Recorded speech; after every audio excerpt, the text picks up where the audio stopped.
Hello everyone. सो अब हम करेंगे जूनियर एग्जीक्यूटिव इलेक्ट्रिकल के DFCCIL के जो क्वेश्चंस बचे हुए थे। ठीक है, बहुत से क्वेश्चन हमने सॉल्व कर लिए थे। अब पेपर में कुछ क्वेश्चंस बचे हुए हैं तो उनको हम कोशिश करते हैं कि सॉल्व कर सकें। ठीक है, तो देख सकते हैं आप इधर हमसे क्वेश्चन एक मिस हो गया था, जैसे कि इसका एक जेड ट्रांसफॉर्म हमसे पूछा गया है। तो हमको फाइंड करना है जेड अपॉन जेड मैंने से किसका, ठीक है, जेड ट्रांसफॉर्म है।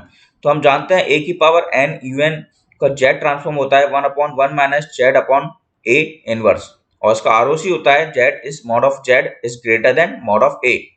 देखिए 1/1 minus z upon a inverse को जब आप ओपन करेंगे तो ए अपॉन जेड हो जाएगा, जेड अपॉन ए का इनवर्स हो जाएगा ए अपॉन जेड।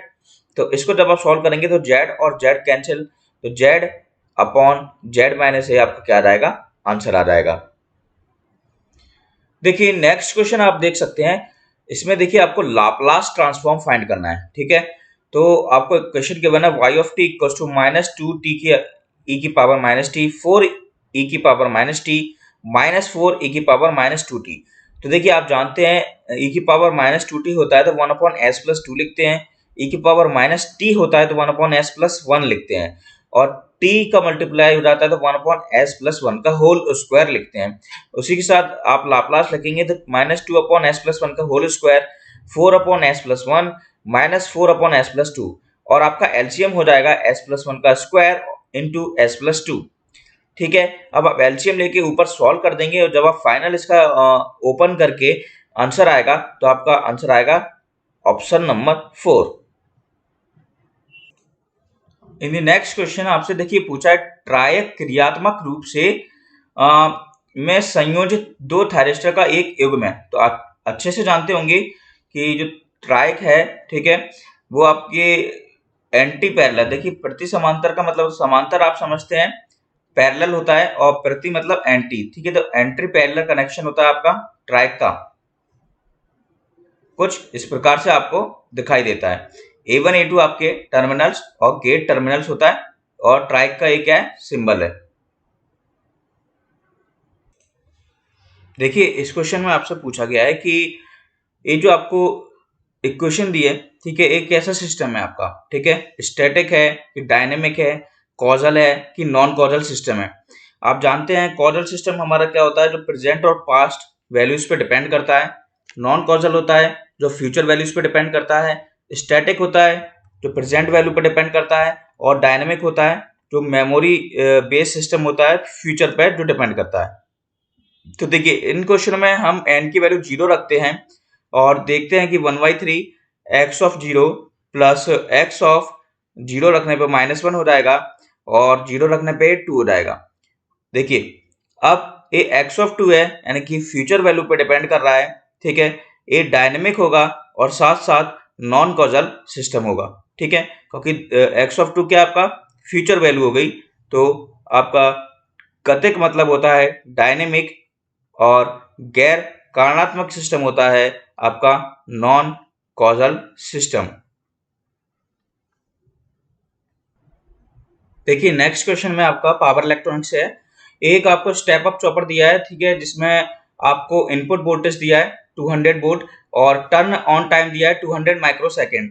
साथ ही साथ आउटपुट वोल्टेज है 600 वोल्ट, और बोला गया है कि अगर उसकी जो टर्न ऑन टाइम है हाफ कर दिया जाता है तो नया आउटपुट वोल्टेज कितना होगा। ठीक है, देखिए step up chopper V output equals to VS upon 1 minus D होता है। ठीक है, और ड्यूटी साइकिल आप अच्छे से जानते हैं, ड्यूटी साइकिल को बोलते हैं turn on time upon total time. Total time मतलब turn on plus turn off time. तो 600 आपका आउटपुट, 200 आपका input, 1 minus T upon T हमने ड्यूटी साइकिल की जगह रख दिया। ठीक है, वहां से हम टी निकाल लेंगे, इस वाले फॉर्म से टी निकाल लेंगे तो 300 माइक्रोसेकंड आंसर आ जाएगा। अब देखिए अब वो बोल रहा है कि टर्न ऑन टाइम को आधा कर दिया है, यानी कि 100 माइक्रोसेकंड कर दिया है, तो आउटपुट वोल्टेज कितना होगा। तो आउटपुट वोल्टेज होगा आपका, सेम फॉर्मूला रख देना है, वीएस अपॉन 1 माइनस डी, तो 300 वोल्ट आपका क्या आ जाएगा आंसर, क्योंकि टर्न ऑन टाइम 100 हो गया और टोटल टाइम हमने कितना निकाला 300 माइक्रोसेकंड। देखिए नेक्स्ट क्वेश्चन में आपसे देखिए एक आपको डायग्राम दिया था और आपसे पूछा गया था कि इसकी इक्वेशंस क्या होगी। ठीक है, इसके संदर्भ में व्यक्त करें। तो देखिए एक स्टेप चेंजिंग यूनिट स्टेप के फॉर्म में आपको एक रेखा चित्र दिया है, और आपसे पूछा गया है कि इसका क्या इक्वेशन बनेगी।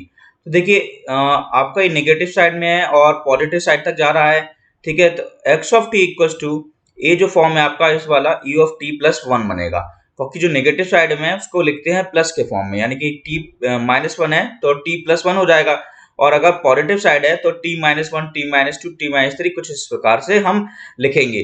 तो ई ऑफ टी प्लस वन, ठीक है। नेक्स्ट प्लस टू, देखिए हमें हमें फाइंड करना है जहां से स्टेप चेंज हुआ है, ठीक है। स्टेप चेंज कहां से हुआ है, 1 से 3, 1 से 3 यानी कि 2 का डिफरेंस है, तो 2 आपका क्या हो जाएगा, कांस्टेंट की वैल्यू, और देखिए एक कौन सी लाइन है आपके एक्स ऑफ टी की, ई ऑफ टी। नेक्स्ट देखिए अगर बढ़ेगा तो प्लस लिखेंगे, और स्टेप डिक्रीज हो रहा है तो माइनस लिखेंगे, तो minus T of T minus one, एक डिक्रीज हुआ, फिर minus E of T minus two, T minus two पे 1 डिक्रीज हुआ, और आपका नेक्स्ट टी माइनस थ्री पे भी 1 आपका क्या हुआ, डिक्रीज हुआ, ठीक है। इस प्रकार से आपको सारी इक्वेशंस लिखनी पड़ती हैं, ठीक है। अगर इनके बीच में 2 का डिफरेंस होता तो आप दो का मल्टीप्लाई कर देते, यानी कि 2 ई ऑफ टी माइनस वन लिख देते, तो आपका ऑप्शन नंबर बी क्या है, मैच कर जाएगा। देखिए इस क्वेश्चन को देखिए, इसमें आपको स्प्रिंग मास डैम्पर सिस्टम दिया है, और आपको इसके अंदर स्प्रिंग की स्टिफनेस दी है, ठीक है, 25 किलो न्यूटन पर मीटर, ठीक है। मास दिया है 0.1 किलोग्राम, और आपको दिया है डैम्पिंग कोफिशिएंट 40 न्यूटन सेकंड पर मीटर। आपसे पूछा गया है कि फाइंड दी डैम्पर, मतलब डैम्पिंग सिस्टम आपको निकालना है, ठीक है। सो फाइनली हमको डैम्पिंग फैक्टर की वैल्यू फाइंड करना है। तो देखिए इक्वेशन होती है आपकी स्प्रिंग मास डैम्पर सिस्टम की, F equals to M D square X upon D T square plus B D X upon D T plus K X, ठीक है। अब आपको क्या करना है, मास की वैल्यू दी है 0.1, ठीक है, और आपको b की वैल्यू दी है, यानी कि b जो क्या था आपको 40 दिया हुआ है, और प्लस k यानी कि कांस्टेंट है 25 into 10 to the power 3x। अब देखिए 0.1 s square plus 40 s plus 25 into 10 to the power 3, आप लाप्लास फॉर्म में इस इक्वेशन को लिख लेंगे, और 0.1 से पूरे इक्वेशन को डिवाइड करेंगे तो आपका आएगा s square plus 400 s plus 25 into 10 to the power 4। अब इसको आपको कंपेयर करना है, जो इक्वेशन कैरेक्टरिस्टिक इक्वेशन होती है s स्क्वायर प्लस 2 जाई omega ns plus omega n square से, ओमेगा n स्क्वायर आपका हो जाएगा 25 इंटू 10 टू द पावर 4 के बराबर, और ओमेगा n की वैल्यू आएगी 500 रेडियंस पर सेकंड। आप जानते हैं 2 जाई ओमेगा n 400 के बराबर होता है, तो जाई की वैल्यू आप फाइंड कर लेंगे तो 0.4 आपका क्या आ जाएगा, आंसर आ जाएगा। देखिए अगला क्वेश्चन आपका फाइनल वैल्यू से है, आपको x ऑफ x दिया हुआ है और फाइनल वैल्यू आपको फाइंड करना है। आप अच्छे से जानते हैं limit x tends to infinity x of t equals to limit x tends to 0 s of x होता है, ठीक है।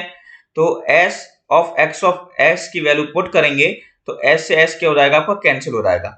अब s की वैल्यू जीरो पुट करने पे आपका 12 इंटू 2 24 आपका क्या होगा, फाइनल वैल्यू निकल के आ जाएगी।